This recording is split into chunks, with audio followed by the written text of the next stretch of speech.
Waraanni adda bilisummaa Oromoo duulana filadhaadhaaf morkattoota paartii garaagaraa wajjin falmii irra yeroo jirutti waraanni adda bilisa baasaa uummata Amaaraa faannoon loltoota isaa kumaatamaan leenjisee gara dirree waraanaatti bobbaasaa jiraachuunsaa ijoo miidiyaa hawaasaa torban kanaa ta'u kan isin yaadachiisnu yoo ta'u,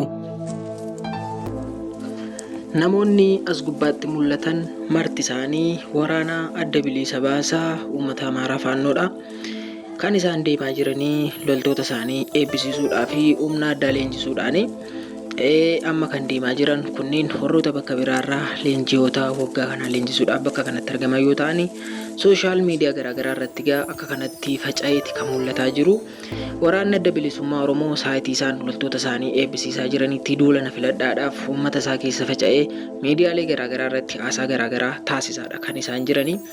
Warrootiin kun immoo humna addaa leenjisuudhaan, humna haaraa leenjisuudhaan gara dirree olaanaatti namoota bobba'uuf jiru fakkaachuudhaan kan isaan adeemaa jiranii. Wanti kun amma xumuraatti akkasitti kan itti fufu taanaan egereen Oromoof Oromiyaa maal akka ta'u, Itoophiyaan harka eenyutti kufti inni jedhu yaaddoo nama hundaa ta'eeti kan inni jiru. Asirraa warrooti argaman kunneen, warrooti gara kanatti achi deemaa jiran kunneen alaqoota isaanii warroota eebbisiisuudhaaf bakka kanatti argamanidha marti isaaniiyyuu. Waan kana uummati kun akkasitti ilaaluun qabu jechuudhaan sooshaal miidiyaa garaagaraa irratti faca'eeti kan mul'achaa jiru. Duulana filadhaa irratti paartii ergatanii osoo jiranii akkamittiin akka kanatti loltoota isaanii leenjisaa eenyuuf qophii irra jiru inni jedhu kuni filannoo bararaarraa gara boodaatti isaan ni deebisaa wanti jedhu iddoo baay'eetti ka'eeti miidiyaa garaagaraa irratti ka'eeti kan inni dubbatamaa jiru. Akkuma asirratti argaa jirtan waraanni kunneen humna haaraadha. Eenyuudhaaf leenjisuu, eenyutti leenjisuu, eenyutti duulchisuuf kan isaan loltoota amma kana leenjisaa jiranidha. Sooshaal miidiyaa garaagaraa irrattis kan dubbatame. Akkuma asirraa argitanii humna guddaadha kan isaan leenjisaa jiranii. Humna guddaa haganatti ta'uu baatus waraan adda bilisummaa Oromoos bakkoota garaagaraatti humnoota garaagaraa leenjisuudhaan qophii gahaa gochaa akka jiru sooshaal miidiyaa garaagaraa irrattis yeroo garaagaraatti argaa dhaga'aa yoona kan keenya yoo ta'u, warrooti kun kan adda isaan godhu sooshaal miidiyaa irratti yeroo duulli filannoo jiru kanatti isaan immoo loltoota isaanii leenjisuudhaan gara dirree lolaatti namoota bobbaasu fakkaachuudhaan akkaataa kanatti qophii keenya xumuraa jirra. Egereen Itoophiyaa fi Itoophiyummaan harka keenya jirti. Biyya kana harka keenyatti galfachuu qabna jedhanii dhaadannoo garaagaraa yeroo isaan geessisan viidiyooleen garaagaraa ni mul'atu. Fakkeenyaaf sooshaal miidiyaa kanneen akka TikTok, YouTube fi kanneen kana fakkaatan irratti wantoota akkasii baay'een isaanii faca'anii kan jiranidha. Wantoota akkasii immoo humna waraanaa tokkorraa wantoota hin eegamneef seera waraanaa wantoota cabsan duula filannoo gaggeeffamuu jedhu irraallee paartii isaanii booddeetti kan deebisu kan ta'u sooshaal miidiyaa garaagaraa irratti yeroo baay'ee ba'ee mul'ataati jira. Maal akka ta'u aga dhumaatti yoo lubbuun jiraanne kanuma waliin ta'uu ta'a. Egereen biyya kanaa harka eenyuu irratti kuftee inni jedhu duula filannoo baranaa irratti mootummaan biyya bulchaa jiru itti darbee bulchaaf isaan isaa wanti adda ba'een jiru. Akka kanatti garuu biyya baxaa loltoota hedduu garaagaraatti eebbisiisaa duula filannoo na filadhaa jechuun waan hin yaadamnedha jedhaniiti beektootii fi xiinxaltoonni siyaasaa garaagaraa kan isaan dubbachaa jiranii. Aga xumura qophii keenyaatti nuuliin ta'an afeerraa keenya. Dabalataanis jiraattota magaalaa garaagaraa ta'anii Ameerikaa keessa kan jiraatan deeggarsa waraana keenyaaf ni buusna jechuudhaan anis faannoodha jechuudhaan dhaadannoo jedhuun magaalaatti ba'anii dhaadachuun isaanii paarticha filannoo baranaarraa gara booddeetti deebisa jechuudhaan tiiktookii garaagaraa irratti meemeen garaagaraa amma irratti hojjetamutti kan ga'eeti jiru. Viidiyoo kana si'a tokko ilaallee walitti deemna. እኔም ፋኖ ነኝ፣ እኔም ፋኖ ነኝ፣ እኔም ፋኖ ነኝ፣ እኔም ፋኖ ነኝ፣ እኔም ፋኖ ነኝ፣ እኔም ፋኖ ነኝ። እኔ ኦሮሞ ነኝ። ኦሮሞነቴ ኢትዮጵያዊ መሆኔን የሚያሰቃየኝ መሆን የለበትም።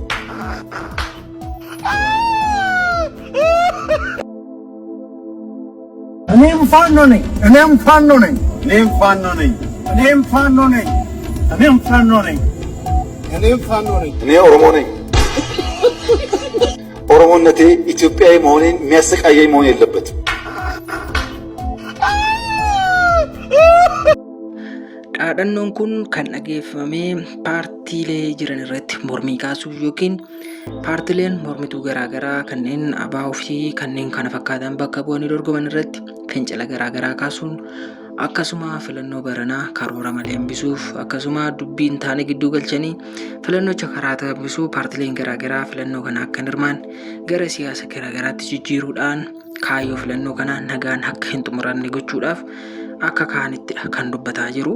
Garuu namoonni kun kan jiraatan biyyoota Ameerikaa garaagaraa irraa dhaaba siyaasa garaagaraa keessaa walitti dhufanii warroota filannoo baranaa irratti gufuu ta'aniif jedhaniiti warra miidiyaa garaagaraa irratti kan dubbatamaa jiru. Garuu filannoon baranaa haala nagaadhaan jalqabamee haala nagaadhaan akka xumuramu paartiin biyya bulchaa jirus paartileen mormituu garaagaraas iddoo garaagaraa irratti miidiyaa garaagaraa irratti dubbachaadha kan isaan jiranii. Nutis akka dhaaba keenyaatti bakka buunee yoo dubbannu filannoon baranaa haala nagaadhaan jalqabee haala nagaadhaan akka xumuramu abdii guddaa qabna. Gama dandeenyuuf nageenya keenya ni eegsina jenna. Dhaaba keenya filachuudhaan immoo namooti hundi keessan qophii akka gootan geemanuma kan isinitti himnu yoo ta'u, warroota filannoo baranaa karaatti hambisuuf akka kanatti sooshaal miidiyaa garaagaraa irratti ba'anii dubbii garaagaraa ooyisan kaayyoo keenya boodatti hambisuuf namoota deeman immoo gara booddeetti deebisuuf duubatti hin jennu jechuudhaan namooti garaagaraa sooshaal miidiyaa irratti deenu dubbatu. Nus bakka isaanii buunee akka kanatti ni dubbanna. Filannoon baranaa nagaadhaan jalqabee nagaadhaan ni xumura jenna. Dubbii keenya kan biraatiin immoo dhaabni ABO bakka bu'ee filannoo baranaa irratti dorgomaa jiru miidiyaa garaagaraa irratti ijoo dubbii ta'eeti kan inni jiru. Akkamitti hojjettanii laayiviidha kan darbu ture jechuudhaan sooshaal miidiyaa irratti gaafa dubbatan ni dhaga'ama.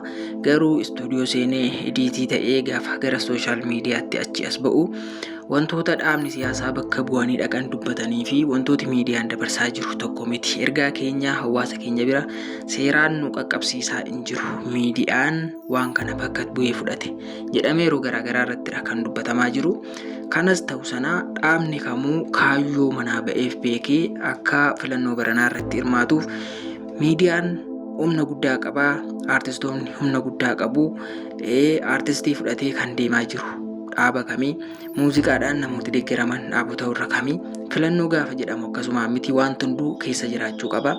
Waan hunduutti makamuu qaba.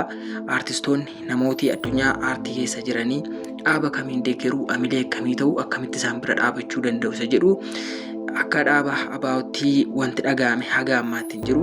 Garuu mootummaan filannoodhaan kan wal qabatu aartistoota Oromoo garaagaraa walitti waamee gaafa leenjii kennaa ture ni dhaga'ama. Addi Bilisa Baasaa uummata Oromoo garuu haga ammaatti aartistoota waamee gorsa kennees maree godhees hin qabu.